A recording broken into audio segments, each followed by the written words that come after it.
प्रेमाची विरह आर्तता विराणी आणि स्त्री सुलभ भावनांचा आविष्कार घेऊन येते आहे भारतीताई जोगी. तुकयाची आवली, तुकयाची आवली. दुपारची वेळ, फाल्गुन मध्य द्वितीयेचा दिवस. दिवसभराच्या श्रमाने थकून आवली राग झोपली. अचानक डोळ्यासमोर लख प्रकाश पसरला. तेजाळलेला एक तेज आसवंत उजळून गेला आणि आवली दचकून जागी झाली. खाडकन डोळे उघडले, उठली आणि ओसरीवर आली. ओसरीवर तर सामसूम होती. बुवातून आलेले दिसत नव्हते. परत आत वळताना आवलीचं लक्ष बुवाच्या नेहमीच्या बैठकीकडे गेले. क्षणभर थांबली, मागे वळली, पुन्हा एक बार बैठकीकडे पाहिलं आणि चरकली. भेदरलेल्या नजरेनं तिनं बैठकीकडे पाहिलं. गोंधळली, डोळे विस्फारून पुन्हा पुन्हा पाहू लागली आणि प्रयत्न केला. त्या बैठकीवर बुवाच्या टाळ टिपळ्या नुसत्या, त्याच्याबरोबर बुवा नव्हते. टाळ टिपळ्या नुसत्या, त्याच्याबरोबर बुवा नव्हते. बुवांना सोडून त्यांच्या टाळ टिपळ्या शरीरापासून वेगळ्या झालेल्या. आवली चरकली, सुन्न झाली. हळूहळू त्या घटनेचा अर्थ तिला कळू लागला. बुवांचे शब्द तिला आठवले. आवले, ज्या दिवशी ह्या टाळ टिपळ्या माझ्या शरीरापासून वेगळ्या झालेल्या दिसतील ना, त्या दिवशी समज तुझा तुकाराम या जगात नाही. आवलीला अर्थ कळला. बुवांच्या टाळ टिपळ्या बुवांशिवाय टाहो मोठा तिनं बुवांचा टाळ टिपळ्या बघून धनी धनी आणि कोसळली बुवांच्या बैठकीवर. त्या टाळ टिपळ्या उराशी धरून आकांत मांडला आवलीनं. बुवांपासून वेगळ्या, एकट्या, पोरक्या, अनाथ झालेल्या त्या टाळ टिपळ्या नुसत्या पडल्या होत्या बैठकीवर. आवलीनं त्या धरल्या उराशी आणि टाहो फोडला. तिचा तो आकांत, तो टाहो सगळ्या गावकऱ्यांचं हृदय चिरत गेला. आकाश पाडत गेला. विठ्ठल मंदिराच्या भिंती भेदत गेला. विठ्ठलाच्या मूर्तीचा थरकाप झाला. त्याच्या पायाची वीट धराली. इंद्रायणी क्षणभर वाहायची थांबली. तिचा टाहो, त्याचे पडसाद गाभाऱ्यावर आदळत राहिले. तुकाराम बुवा आवलीला एकटीला सोडून निघून गेले होते कायमचे.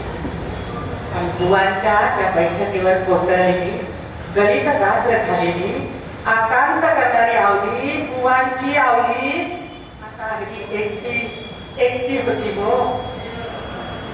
बुवांच्या दुःखात आवली कितीतरी महिने पडून गेली. ना खायची सुद्धा, ना वेळी आंघोळीची. बुवांच्या जाण्यानं जणू तिथंच थांबली होती ती. जगराटी चालू होती, पण आवलीचं जग मात्र तिथंच थांबून राहिलं. कित्येक महिन्यांनी आवली भानावर माणसात आली. लेकरांसाठी उभी राहिली, काय करणार ना. दुसऱ्या दिवशी तिनं तडक विठ्ठलाचं मंदिर गाठलं. थेट मूर्ती समोर, अगदी जवळ जाऊन उभी राहिली समोर.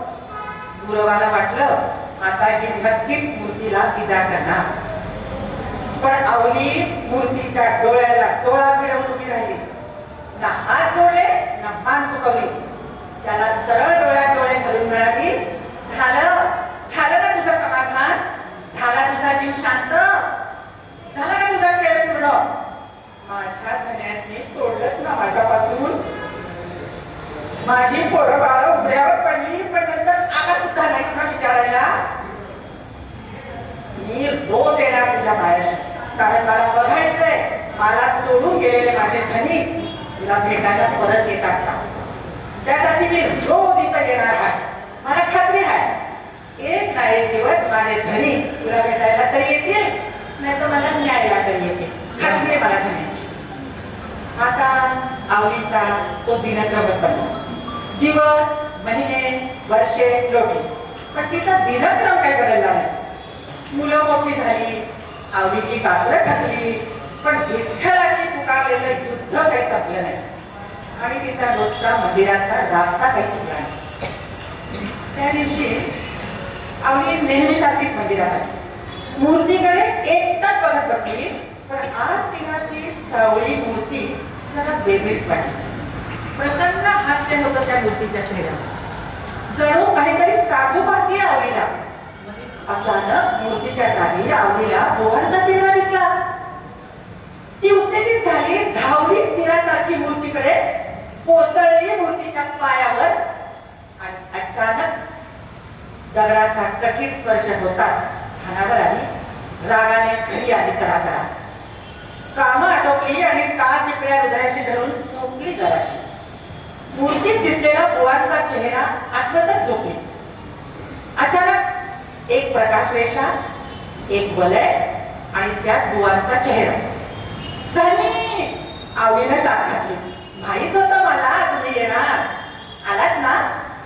बुवा प्रसन्न हसले. आवले, अगं किती त्रास दिलास त्या विठ्ठलाला, शब्द का असं? मग आवली फुरंगटली आणि म्हणाली, धनी मग तुमचा पत्ता मी कुणाला विचारणार होते बरं? रोज विचारायची, पण त्याला हा काळा सांगायचाच नाही मला.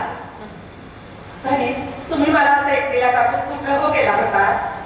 कोण म्हणाल तुम्ही विमानात गेला, कोण म्हणाल नदीतनं चालत गेला, तर कोण म्हणाल डोंगरावरच्या जंगलात परत गेला.